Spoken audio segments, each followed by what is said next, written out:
地铁里女人感觉自己就要生了，但她并不是在繁衍后代，却是要生出幼年的自己。也就是说，现在的她是女儿的灵魂，妈妈的身体。一声痛苦的尖叫过后，自己就这样被自己生了出来。听起来是不是有些让人难以接受？可实际发生在她身上的诡异事件还远不仅于此。顶着泡面头的娜迪亚正在举行她38岁的生日派对，中途下楼买草料的期间却发生了意外。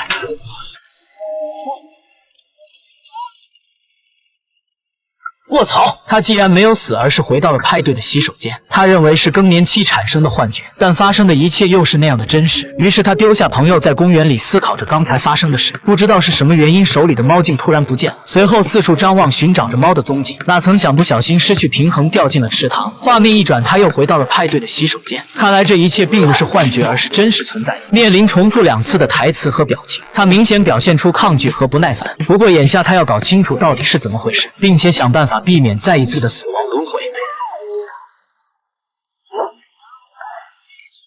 随着感痛了量一下，我必定弄死你。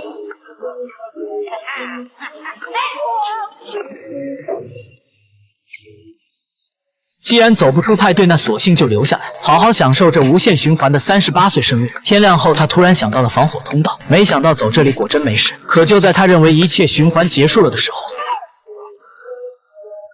这次循环她彻底崩溃了，而她把这一切都怪到了闺蜜的头上，因为是她建议自己召开的派对，就连地点也是闺蜜精心挑选。可愤怒并没有改变命运齿轮的轨迹。娜迪亚结合前几次死亡的经验，成功回到了自己的家里，将死亡循环的事原本告知了心理医生的外婆。可迎接她的不是家人温暖的拥抱，却是送往精神病院的救护车。反正在哪都是一个结果，也就无所谓了。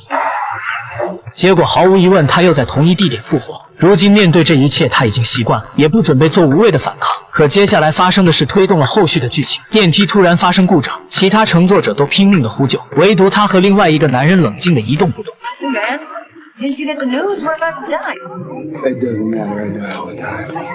听到对方的回答，他眼前一亮，难道还有和自己一样循环死亡的同类吗？